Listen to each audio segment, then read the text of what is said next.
Hay historias que no deberían repetirse, pero lo hacen cuando el silencio manda. En un barrio humilde de Puebla, un niño desapareció por unas horas y regresó con algo en los ojos que ni su madre pudo explicar.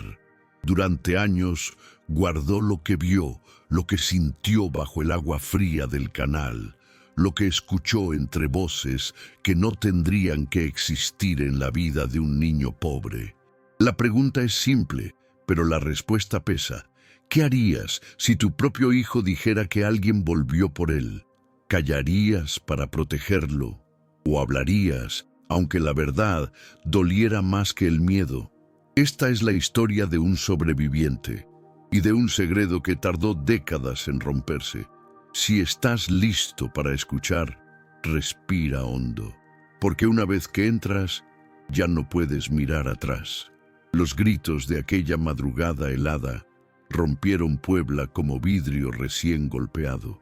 La señora Dolores, vecina madrugadora, fue la primera en correr descalza aterrada. Encontró a Mateo tirado boca abajo junto al canal, temblando peligrosamente rígido. Su camisita azul estaba empapada y cubierta de lodo oscuro bajo la luna débil. Tenía 7 años, pero su respiración sonaba como la de un hombre agotado. Dolores llamó a los demás, golpeando puertas con fuerza mientras soplaba el viento frío. Los perros ladraban inquietos, atraídos por el olor metálico que impregnaba el aire. El padre de Mateo llegó jadeando, todavía con uniforme manchado del turno nocturno. Se arrodilló temblando, colocando la mano en el hombro helado del niño inmóvil. «Está vivo», murmuró, sintiendo un pulso débil que casi se perdía entre latidos rotos. La madre apareció minutos después, corriendo con una manta floreada tomada da cocina. Al ver a Mateo inmóvil, soltó un gemido agudo que sacudió hasta los tejados próximos. Lo envolvió con torpeza, como quien protege algo frágil tras un accidente injusto. Notó un detalle extraño. Los ojos del niño estaban abiertos mirando algo inexistente. «Mateito, aquí estoy», repetía ella, pero él no parpadeaba ante su voz maternal. Llegó la patrulla local, con el comandante Reyes bostezando tras una noche extensa. Observó la escena rápido, anotando cosas sin mirar realmente el cuerpo del pequeño. «Probablemente cayó jugando», dijo, intentando cerrar el caso antes del amanecer. Pero Dolores negó con fuerza, señalando huellas profundas alrededor del canal oscuro. No estaba solo, aseguró, enseñando marcas frescas hundidas en la tierra húmeda. El padre apretó los dientes porque conocía esas marcas de botas usadas por patrulleros. Guardó silencio, temiendo provocar al comandante y perder cualquier ayuda inmediata. La ambulancia llegó tarde, con luces parpadeando sobre techos de lámina oxidada. El paramédico joven revisó a Mateo y frunció el ceño ante un detalle preocupante. «Tiene frío extremo localizado, como si hubiera estado horas dentro del agua», comentó. La madre negó desesperada porque el canal apenas tenía corriente aquella temporada fría. «Ahí no se hunde nadie», dijo ella, señalando la orilla llena de piedras visibles. El paramédico no insistió, pero guardó el dato mentalmente mientras cargaban al niño. Mateo abrió los ojos un poco más y balbuceó algo que nadie logró comprender claramente. La madre escuchó solo 2 sílabas. Parecían nombres, pero deformados por el miedo. En el trayecto al hospital comunitario, el conductor evitó baches por respeto al menor. La sirena débil resonaba entre casas donde la pobreza madrugaba antes del sol tenue. El paramédico mantuvo la mano sobre el pecho del niño, siguiendo un ritmo frágil. De pronto, Mateo exhaló un suspiro largo, como quien regresa de un lugar distante. Intentó levantar la mano, señalando hacia la ventana, donde solo había neblina espesa. «¿Qué viste, hijo?», preguntó la madre, sosteniendo su mano tibia con dedos temblorosos. Mateo movió los labios lentamente, pronunciando algo que estremeció al paramédico atento. Dijo que no estaba solo, que alguien lo había tocado cerca del canal silencioso. El padre negó con un gesto rápido, temiendo complicar más la escena desconcertante. Mientras tanto, el comandante Reyes conversaba por radio, insistiendo en minimizar todo. Llegando al hospital, la doctora Almada recibió al pequeño con eficiencia sorprendente. Lavó el lodo cuidadosamente, observando rasguños simétricos difíciles de explicar pronto. «Esto no es caída», murmuró ella, palpando la nuca donde había un golpe limpio. Colocó su estetoscopio, escuchando un ritmo irregular que no combinaba con hipotermia. Miró a los padres seriamente, evitando que el comandante escuchara la observación crítica. «Necesito saber exactamente dónde lo encontraron», pidió ella con voz firme y tranquila. El padre relató brevemente, omitiendo el detalle de las marcas de botas cercanas. La madre agregó que Mateo había balbuceado algo como nombres dentro de la ambulancia. La doctora anotó todo, consciente de que aquel caso exigía más que diagnósticos comunes. «Cuando despierte, lo que recuerde será importante», advirtió, evitando alarmar demasiado. Esa tarde, el hospital olía a desinfectante mezclado con café frío de enfermeras cansadas. La madre permaneció junto a la cama, sosteniendo el suéter desgastado del pequeño. El padre salió un momento, presionado por el comandante que pedía coherencia peligrosa. Mateo, aún inconsciente, movió los dedos como si apartara algo invisible sobre la cama. Una lágrima resbaló por su mejilla, brillando bajo la lámpara antigua del pasillo gris. La madre acercó el rostro, llamándolo por su nombre con ternura profundamente temerosa. El niño abrió los ojos de golpe, fijándolos en un punto detrás de ella inexplicablemente. Intentó hablar, pero su voz salió quebrada, como ecos atrapados bajo agua fría. La madre preguntó quién estaba ahí, aunque veía únicamente una cortina movida por corriente. Mateo finalmente susurró. Volvió por mí, iniciando un silencio que heló todo el cuarto. El sol apareció tardío sobre Puebla, dejando sombras largas en las azoteas humildes. La doctora Almada regresó a revisar a Mateo, llevando café tibio y expresión preocupada. Observó los monitores silenciosamente, buscando patrones anómalos entre pitidos irregulares. La madre despertó con sobresalto, pues temía perder otra palabra importante del pequeño. «Durmió inquieto», dijo ella, señalando la cobija arrugada cerca del borde metálico. El padre llegó luego, con mirada cansada y olor a diésel impregnado na roupa.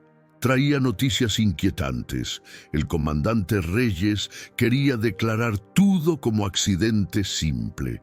La madre golpeó la mesa auxiliar, irritada, porque nadie escuchaba su intuición materna. «Mateo no cayó solo», insistió, recordando los ojos abiertos junto al canal oscuro. El padre pidió calma, temiendo represalias del comandante en ese barrio vulnerable. En ese instante, Mateo despertó repentinamente, respirando profundo como después de pesadilla. Movió los ojos lentamente, reconociendo las paredes verdes del hospital comunitario antiguo. Su voz apenas salió, arrastrada por un miedo viejo que nunca explicó claramente. «Dijo alguien que volvería», susurró la madre, temerosa del significado súbitamente resurgido. La doctora se inclinó, colocando una linterna para examinar sus pupilas dilatadas. Mateo parpadeó 3 veces, señalando hacia la ventana empañada por condensación matinal. «Había una sombra ahí», murmuró, tocando su pecho como protegiendo un recuerdo quebrado. La madre se acercó aún más, sosteniendo su mano tibia entre dedos temblorosos. «¿Quién era?», preguntó ella, esperando un nombre que esclareciera el misterio presente. Mateo negó suavemente, diciendo que esa figura no tenía rostro completamente visible. La doctora pidió espacio para examinarlo, notando marcas antiguas que no coincidían totalmente. «Son rasguños paralelos, casi idénticos», comentó, mostrando la lámpara sobre la piel irritada. La madre reconoció esos rasguños de historias contadas por vecinos cercanos al canal. El padre se mantuvo en silencio, apretando el cinturón como gesto nervioso involuntario. «No eran niños jugando», afirmó firme la doctora, anotando observaciones en hoja clínica. De pronto, un policía joven llegó buscando hablar discretamente con el padre preocupado. Lo apartó hacia el pasillo largo, donde olor a cloro se mezclaba con humedad persistente. «Reyes quiere cerrar esto antes del mediodía», advirtió, mirando alrededor por precaución. Dijo que otros agentes habían visto una camioneta blanca estacionada cerca del canal, pero nadie quiso registrarla porque pertenecía a un empresario influyente de la zona. El padre tragó saliva, entendiendo que el problema era mayor que simples rumores vecinales. Recordó haber visto esa misma camioneta semanas antes merodeando cerca de la escuela. Volvió al cuarto con pasos pesados, centímetros más largos debido a húmedo crescente silencioso. La madre notó su inquietud, pues él evitaba su mirada desde la entrada estrecha. «¿Qué te dijeron?», preguntó ella, aunque temía bastante la respuesta inesperada. «Nada útil», mintió él, porque sabía que la verdad podría destrozar su estabilidad. La doctora regresó para pedir una tomografía, preocupada por posibles contusiones invisibles. Mateo aceptó en silencio, abrazando su peluche viejo que la madre trajo discretamente. Mientras lo trasladaban, el pasillo resonaba con pasos ecos que sonaban demasiado amplios. El niño cerró los ojos, recordando el agua fría del canal presionando su espalda infantil. Vio algo más en la memoria. Dos voces discutiendo cerca de un motor apagado. Una voz adulta gritaba que el niño vio demasiado, frase registrada involuntariamente. La otra pidió calma, diciendo que nunca recordaría claramente ese susto nocturno. Mateo abrió los ojos repentinamente, sintiendo un nudo caliente subiendo por la garganta. La madre notó el temblor y apretó su mano, murmurando una oración sincera y profunda. En la sala de tomografía, las luces frías iluminaban el rostro pálido del niño asustado.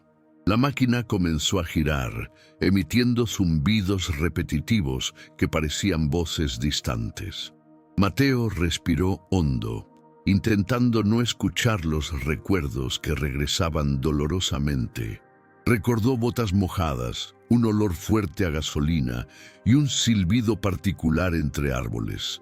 También recordó una frase final: «Déjalo ahí, mañana lo encontrarán aparentemente dormido». Cuando terminó el examen, la doctora revisó las imágenes con ceño serio y concentrado. Vio un golpe preciso en la nuca, imposible de obtener con simple caída accidental. «Esto es agresión», dijo en voz baja, guardando la impresión para proteger a la familia. El padre escuchó esa frase a distancia, sintiendo un frío extraño recorrer su columna lentamente. Sabía que mantener silencio podría ponerlos en riesgo, pero hablar también sería peligroso.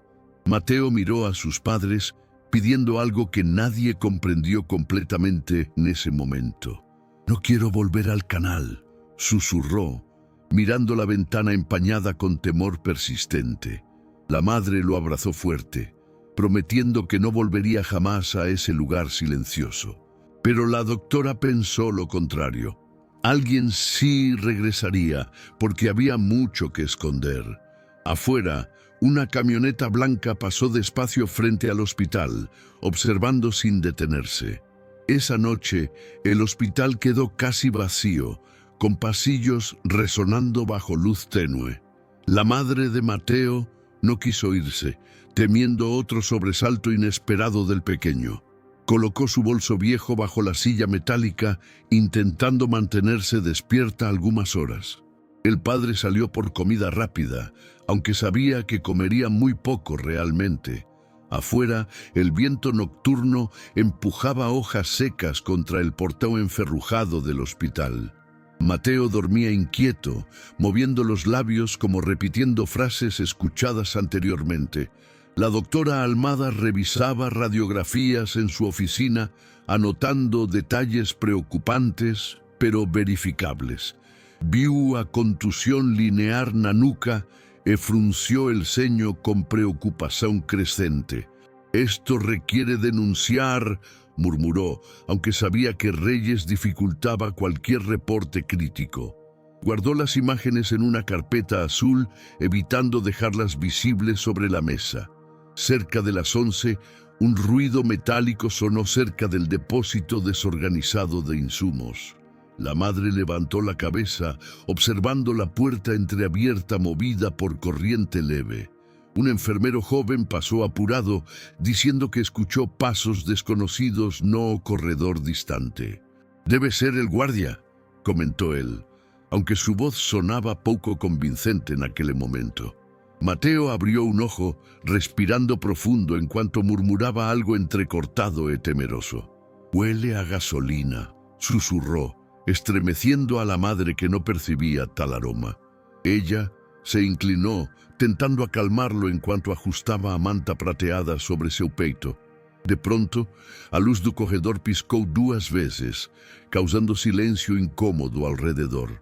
La madre salió un instante, buscando a enfermera responsable por aquella ala nocturna. Al regresar, encontró la ventana abierta, aunque antes estaba cerrada firmemente. El viento frío movía la cortina verde, elevándola como bandera inquietante en la penumbra. Mateo abrió os ollos asombrados, apuntando hacia la esquina detrás del biombo blanco. Ahí estaba, ese hombre sin rostro. Murmuró con voz cuasi inaudible y temblorosa. La madre corrió hacia el biombo, pero no encontró nadie escondido realmente. Solo vio una marca de bota húmeda sobre el piso brillante del cuarto. El padre regresó justo entonces, trazendo 2 tortas frías dentro de un saco amasado. Ao ver a marca, empalideceu, porque reconheceu aquele padrão de sola policial comum. «Reis?» perguntou a madre, embora temesse que fosse algo ainda pior naquele instante. Ele negou com gesto rápido, mas seu silêncio denunciava medo crescente por segurança familiar. Mateo tentou sentar-se, dizendo que escuchou voces desde el pasillo mais oscuro. «Decían que no debía hablar», murmuró él, todavía tocando la manta flojita. La doctora llegó apresada, notando a marca no piso y cerrando la puerta discretamente. «No permitan acceso a nadie sin identificación», ordenó con firmeza y preocupación real. El padre asentiu, cerrando a persiana interna para evitar olhares externos intrusivos. La doctora revisó a Mateo, encontrando ligera fiebre junto con pulso acelerado inesperadamente. «Su cuerpo recuerda algo traumático», explicó, limpiando suor frío da fronte pequena. El niño sostuvo su mão, pedindo que no apagasen a luz sobre a cama. «La sombra regresará», afirmó, mirando hacia la puerta con pavor silencioso evidente. La doctora prometió vigilia continua, aunque sabía que no podría ficar toda a noite. Antes de salir, dejó su carpeta azul escondida dentro de un gabinete metálico discreto. Pasada la medianoche, el padre escuchó pasos firmes aproximándose pelo corredor amplo. Mirou pela janelinha da porta e identificou uma sombra larga, sem contornos definidos. La madre acercou a Mateo, cobrindo-o com cuidado e murmurando orações tradicionais mexicanas. A sombra não entrou, mas ficou parada alguns segundos diante da porta iluminada. O pai segurou a maçaneta, temendo que fosse aberta com força inesperada naquele minuto. Depois de alguns instantes, os passos se afastaram lentamente pelo corredor silencioso. O pai abriu a porta de leve, mas só viu luz fraca e piso encerado refletindo sombras. Uma enfermeira passou carregando bandeja, perguntando se precisavam algo antes da ronda. "Vimos alguém", disse a madre. Porém, a enfermeira afirmou não ter visto ninguém ali. La Madre voltou ao quarto inquieta, sentindo que algo se aproximava novamente naquela noite. Mateu começou a chorar baixo, dizendo que a sombra conhecia seu nome completo corretamente. La Madre tentou acalentá-lo, aunque sua própria voz tremblava visivelmente em la penumbra. O pai aproximou-se da janela, certificando-se de que estivesse trancada perfeitamente e segura. No pátio escuro, viu uma caminhoneta branca parada com luzes apagadas discretamente. Ele reconheceu a mesma placa, vista pelo policial jovem durante a conversação anterior. La Madre pediu silêncio total, temendo que algum ruído chamasse atenção indesejada afuera.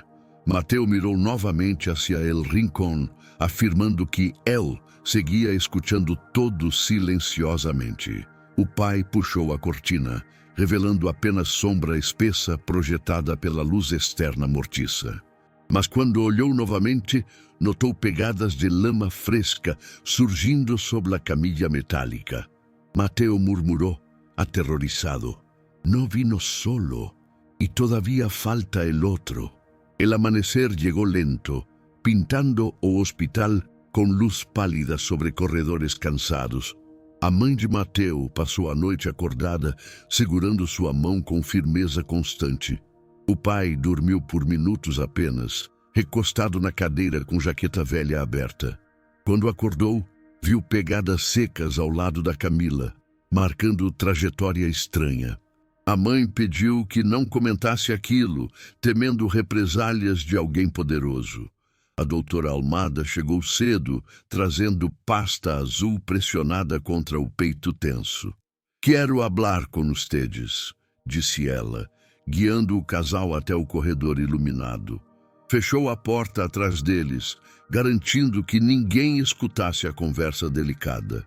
"A contusão na nuca é proposital", afirmou, mostrando imagem ampliada no tablet médico. O pai sentiu as pernas tremerem, pois temia exatamente aquela confirmação dolorosa. "Quem haria algo assim?", perguntou a mãe, com olhos marejados e voz contida. A doutora respirou fundo, dizendo que havia indícios ligados ao veículo mencionado antes. "La camioneta branca pertenece a um empresário local", explicou ela cuidadosamente. O pai lembrou imediatamente da placa vista no pátio escuro durante a madrugada anterior. Ele guardou silêncio, mas o rosto denunciava conhecimento incômodo sobre aquele homem. O doutor insistiu que deveriam registrar denúncia formal, apesar dos riscos envolvidos. A mãe hesitou, lembrando da sombra parada diante da porta horas antes. "Reis protegerá o empresário", disse ela, sabendo como funcionava a política local. O pai confirmou com aceno leve, pois ouvira conversas comprometedoras entre policiais próximos. A doutora compreendeu o medo deles, mas reforçou que a verdade precisava aparecer cedo. Enquanto conversavam, Mateu acordou e encontrou o quarto silencioso demais para conforto. Olhou ao redor, notando a janela novamente entreaberta, mesmo após ser trancada firmemente. Engoliu seco, lembrando do cheiro de gasolina que sentira intensamente na noite anterior. Viu a cortina balançando em movimento suave, como se alguém tivesse acabado de passar. Apertou seu ursinho remendado, buscando coragem em costuras gastas pelo tempo. A mãe voltou e sentou-se ao seu lado, enxugando o suor frio que brotava na testa pequena.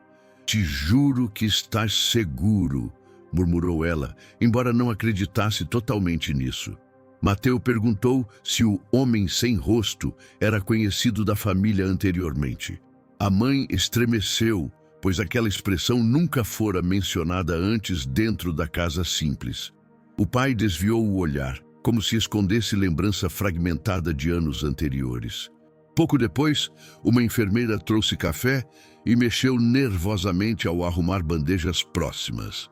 "Estão falando no rádio da polícia", comentou, tentando soar casual sem sucesso.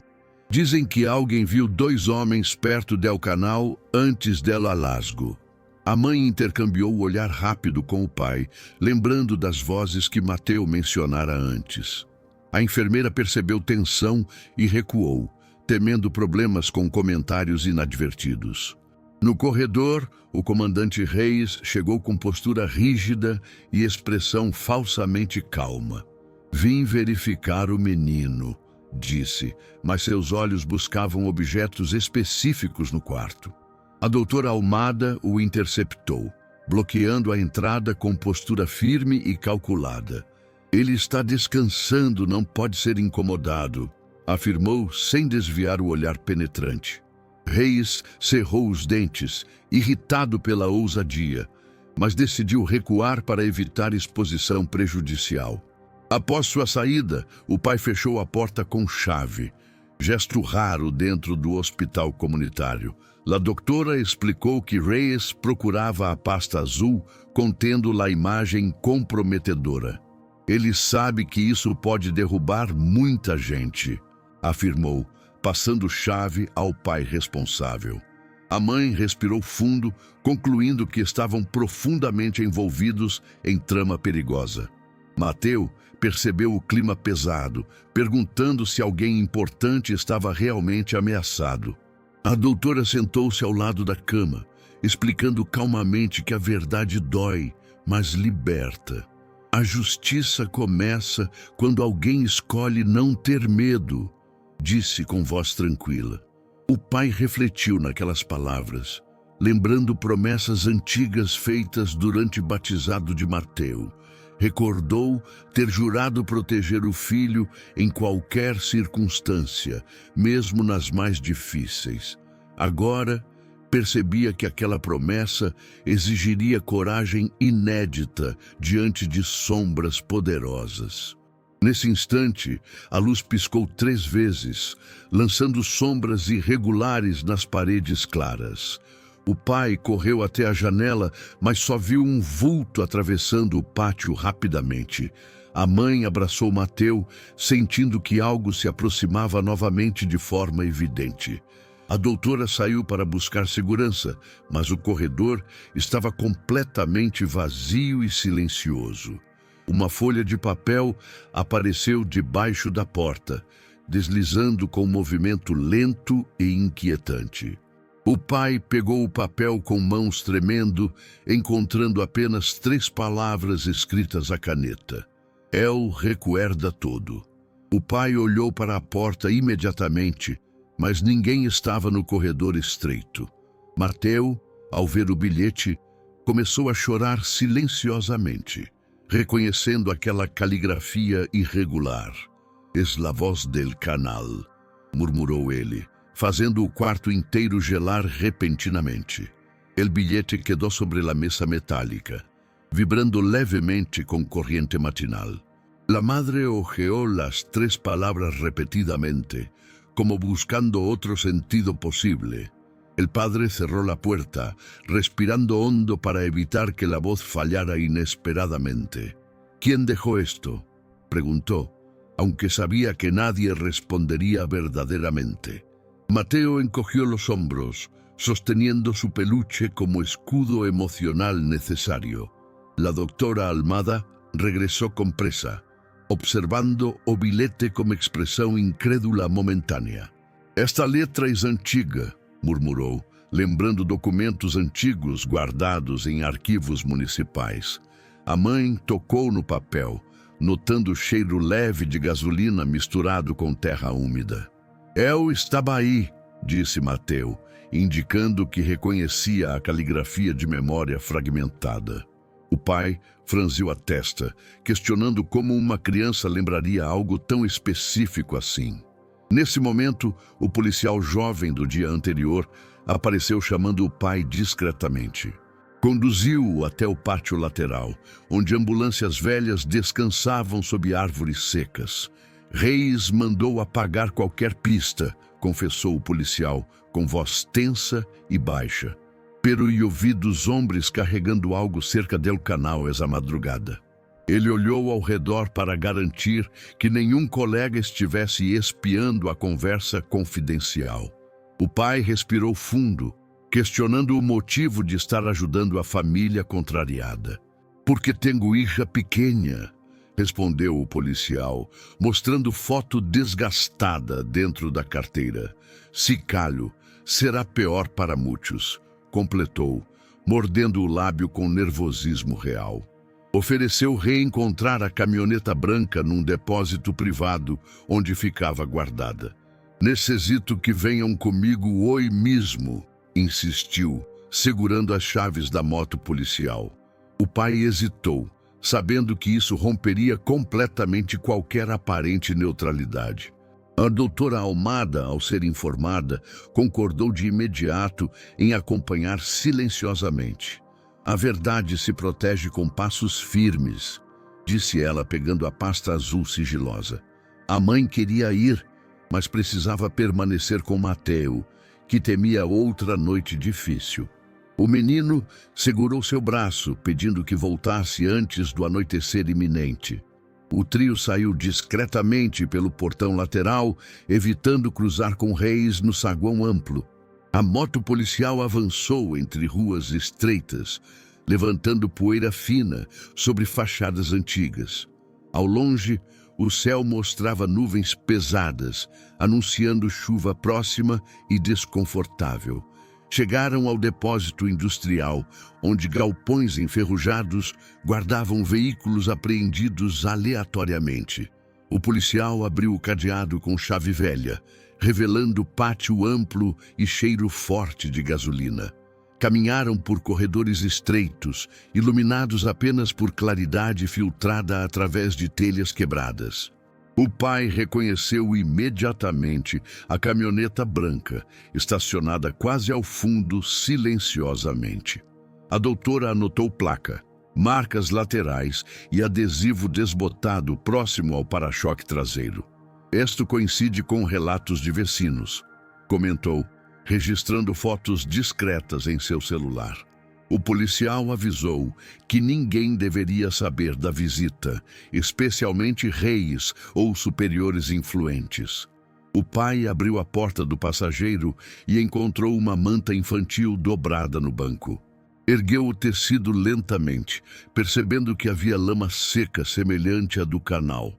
Dentro do porta-luvas, encontraram fósforos e frasco pequeno etiquetado com cheiro de gasolina.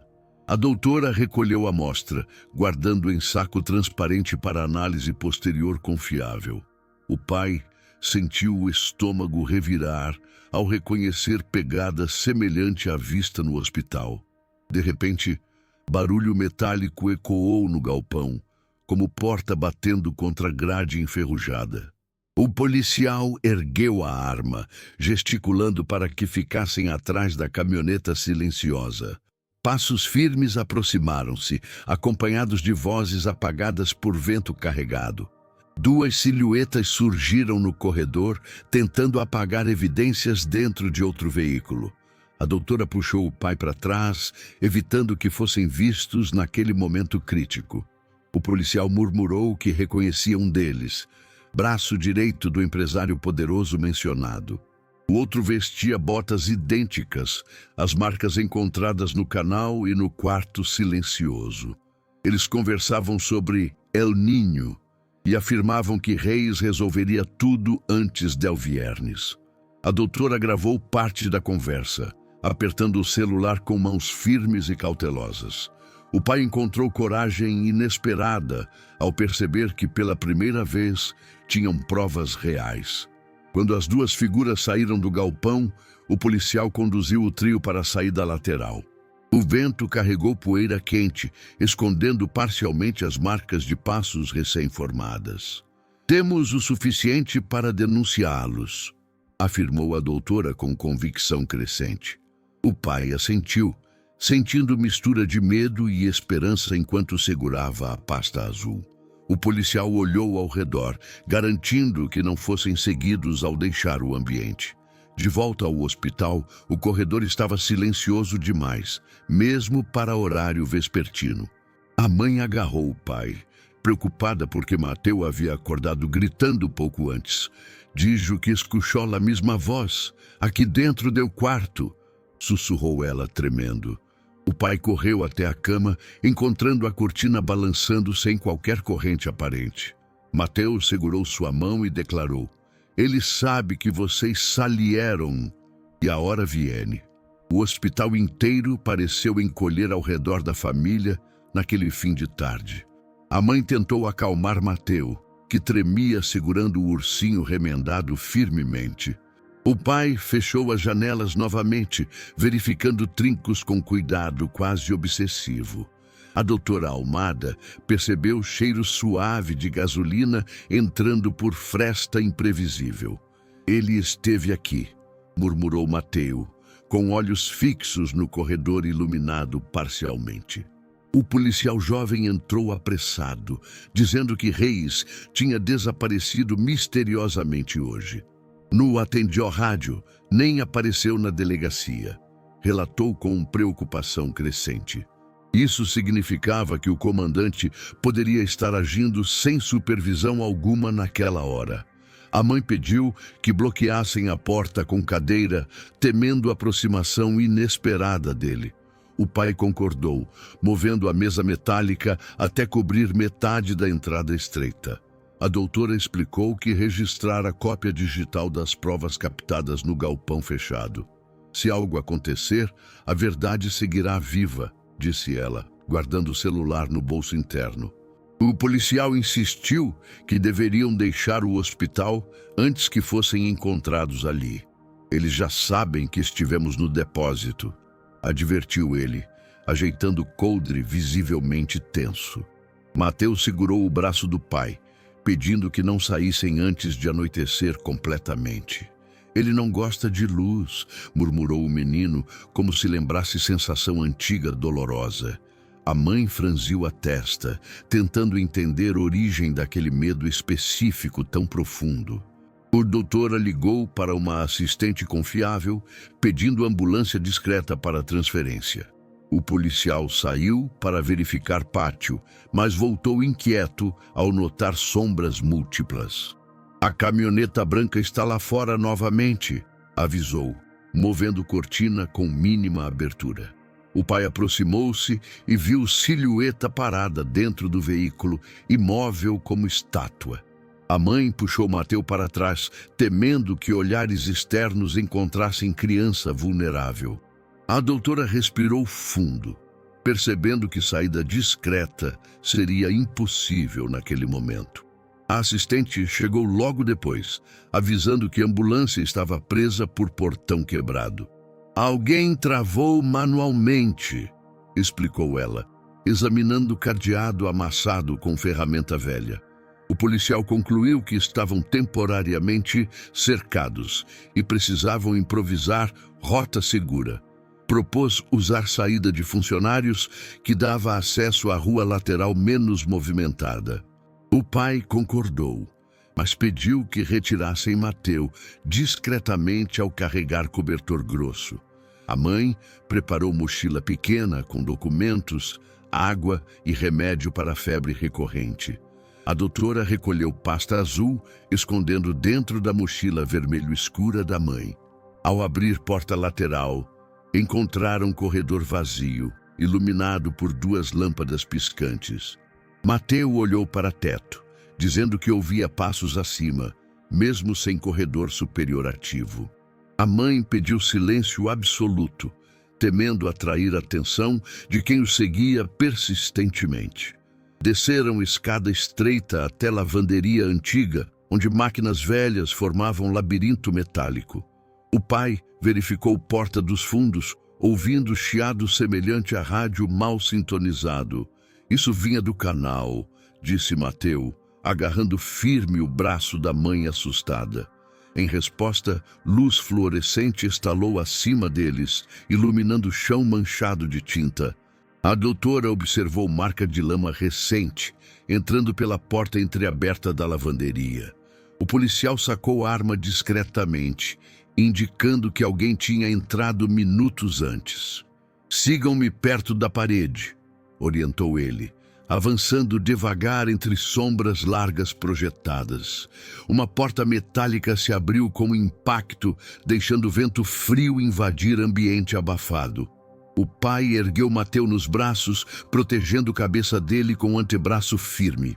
A mãe correu com o doutor atrás, desviando de carrinhos velhos cobertos com lençóis cinzentos.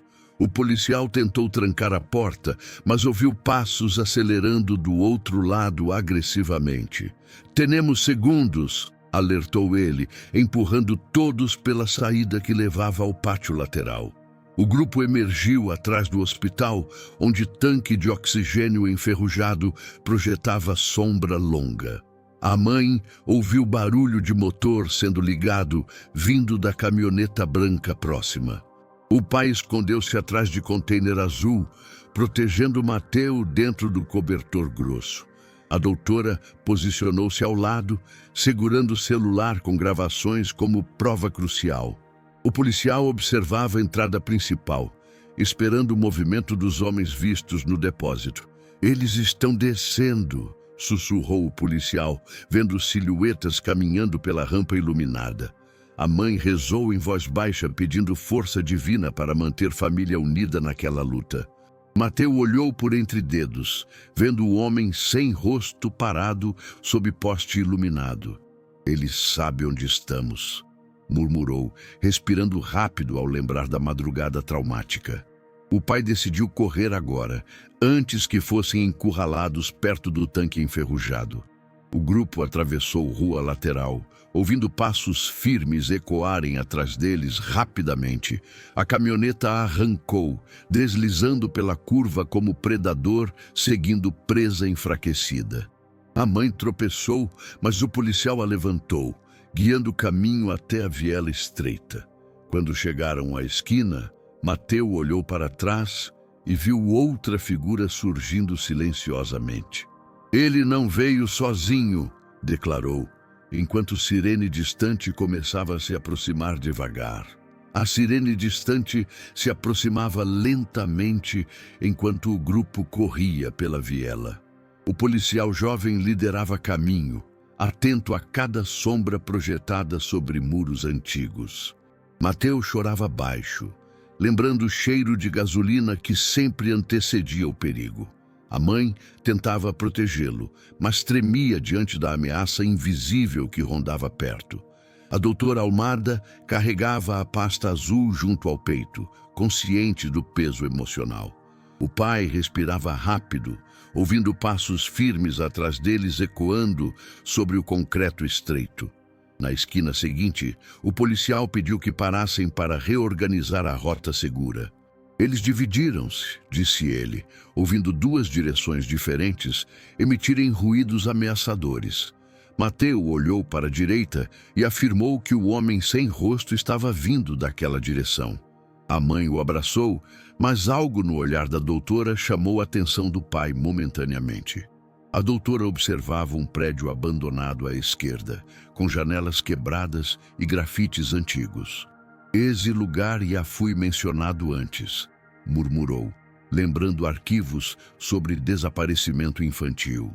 O pai franziu a testa, pois nunca havia ouvido tal informação durante conversas anteriores. "Que arquivos?", perguntou ele, já percebendo que a doutora evitara detalhes antes. Ela respirou fundo, segurando a pasta mais firme, como protegendo o segredo profundo. A mãe percebeu silêncio estranho entre eles e exigiu que a doutora falasse claramente. "Quando Mateu chegou ao hospital há anos, houve outro caso semelhante", revelou ela. "Outro menino?", perguntou o pai, sentindo frio súbito percorrer a nuca nervosa. A doutora assentiu, dizendo que aquele caso também envolvia canal, gasolina e botas. E também envolvia alguém que fingia ajudar, mas guiava investigações. acrescentou lentamente. O policial jovem virou-se desconfiado, perguntando quem seria esse indivíduo manipulador. A doutora fechou os olhos por um instante, preparando coragem para a continuação dolorosa. O coordenador do hospital na época era Reis, revelou com voz quase trêmula. O pai quase deixou cair a pasta, pois desconhecia que Reis tivera cargo hospitalar. Ele controlava relatórios, ocultava provas, intimidava famílias pobres, continuou ela. Mateu arregalou os olhos, percebendo que aquele homem rondava sua vida há muito tempo. A mãe cobriu a boca, horrorizada ao entender por que Reis aparecia tão rapidamente sempre. O policial murmurou que tudo fazia sentido agora, inclusive a pressão para encerrar o caso. A doutora acrescentou que viu Reis alterar laudo do outro menino desaparecido anos atrás. E esse ninho nunca volvió, afirmou, fitando Mateu com tristeza carregada e sincera. O pai sentiu o chão tremer emocionalmente sob os pés, enquanto assimilava aquela revelação. "Você sabia desde quando?" perguntou ele, com dor evidente misturada à incredulidade crescente. "Desde que vi as marcas idênticas na pele de Mateu", respondeu a doutora, contendo lágrimas. Ela temeu falar antes, porque Reis tinha pessoas infiltradas em vários setores da cidade. Se eu expusesse tudo sem provas, colocaríamos Mateu em risco imediato, explicou. A mãe respirou fundo, entendendo que a doutora nunca foi inimiga, mas protetora silenciosa. A doutora apontou para o prédio abandonado, dizendo que ali Reis guardava documentos antigos.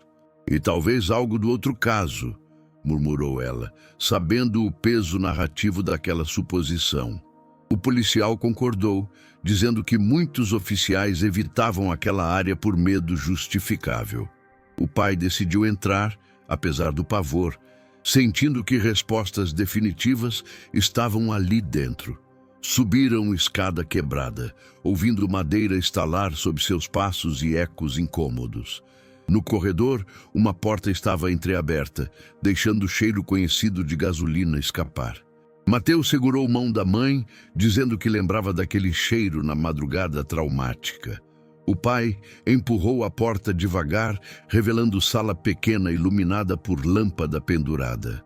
Sobre mesa velha, vários papéis estavam espalhados, alguns manchados por umidade antiga.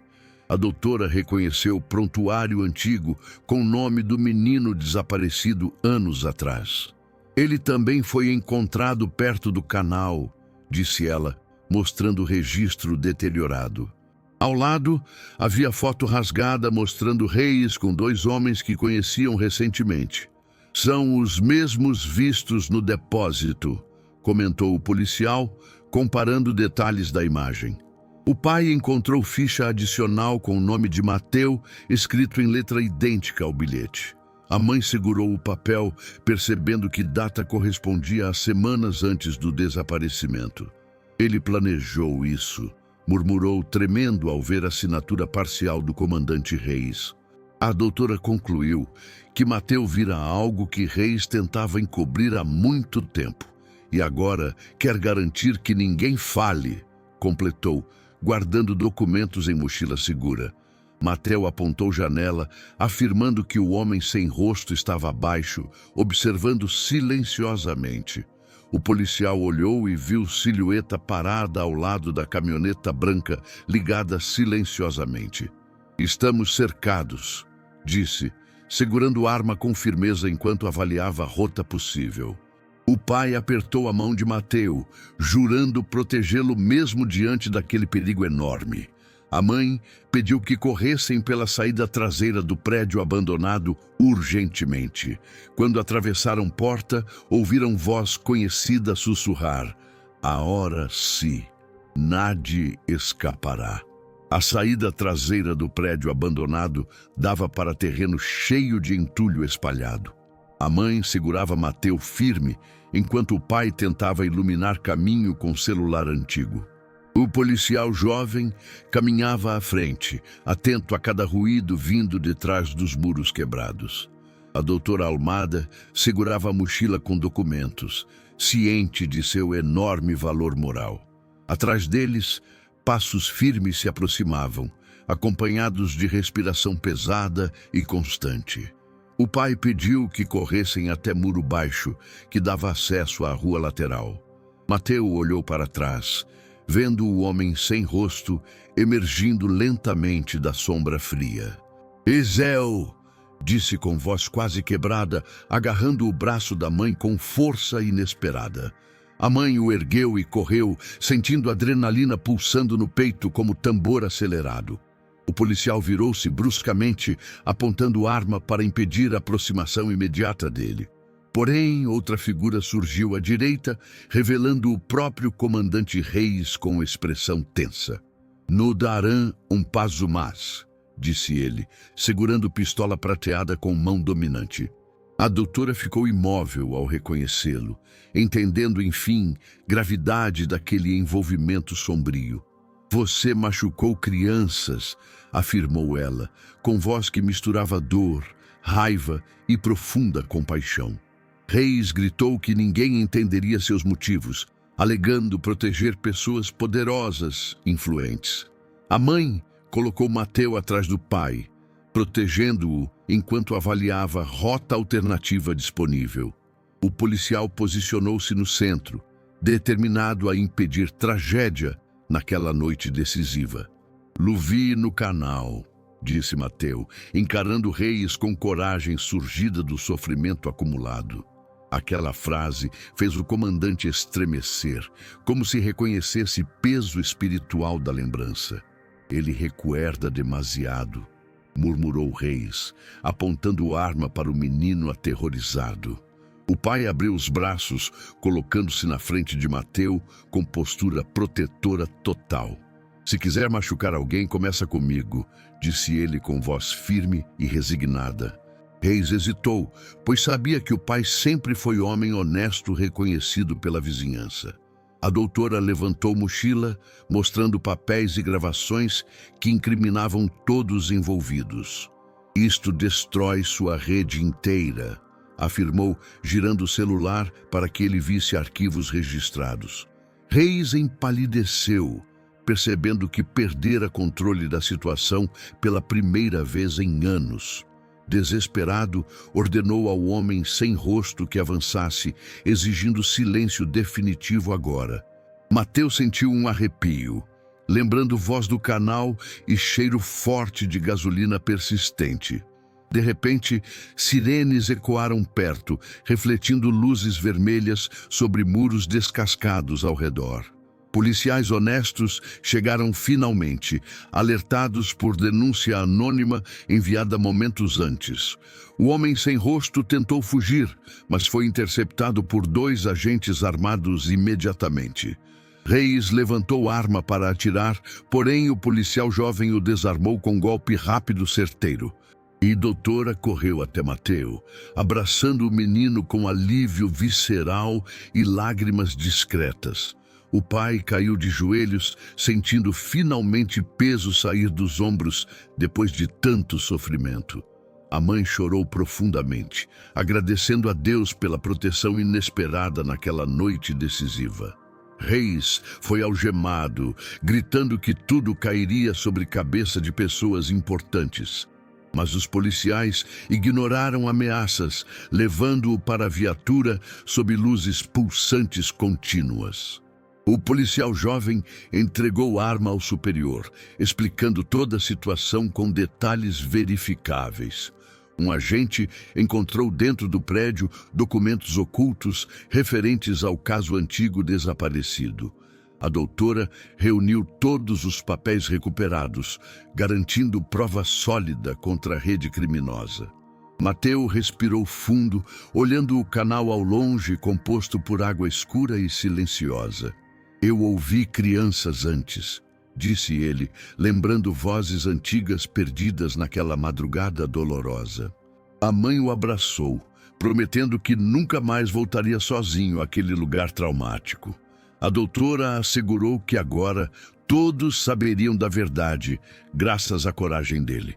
O pai enxugou lágrimas, reconhecendo que filho transformara dor profunda em testemunho necessário. No dia seguinte, jornal local publicou reportagem completa denunciando o envolvimento de Reis. O empresário citado também foi investigado, graças às provas recolhidas durante fuga arriscada. O policial jovem recebeu reconhecimento por agir com integridade, mesmo sob risco profissional. A doutora foi chamada para depor, entregando gravações e documentos do galpão enferrujado. A comunidade inteira reuniu-se para apoiar família Hernandes, mostrando solidariedade genuína. Meses depois, Mateu começou terapia com especialista infantil recomendado pela própria doutora. Ele desenhava sombras, canais e botas, transformando o trauma em narrativa compreensível lentamente. O pai conseguiu novo emprego, recuperando estabilidade financeira após período difícil emocionalmente. A mãe voltou a cozinhar para vizinhos, sorrindo novamente enquanto preparava tamales tradicionais. A casa deles ganhou cores novas, trazendo sensação renovada de proteção e esperança. Um ano depois, Mateu participou de missa onde acendeu vela por criança desaparecida antes. Eu sobrevivi por ele, disse, colocando vela ao lado de foto recuperada nos arquivos antigos.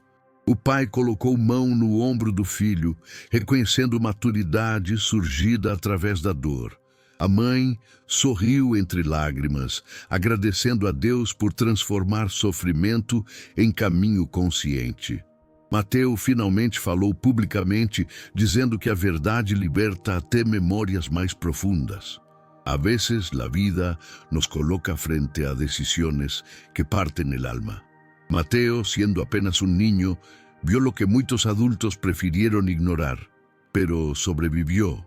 Y al volverse hombre, eligió algo aún más difícil: hablar.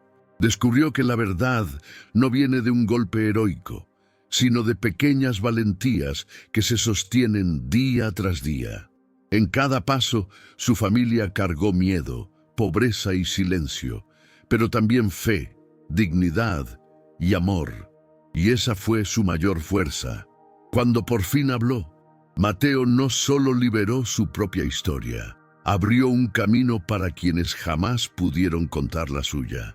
Ojalá todos entendamos que la verdad duele, pero cura, y que hasta la herida más profunda encuentra luz cuando alguien decide dejar de temer.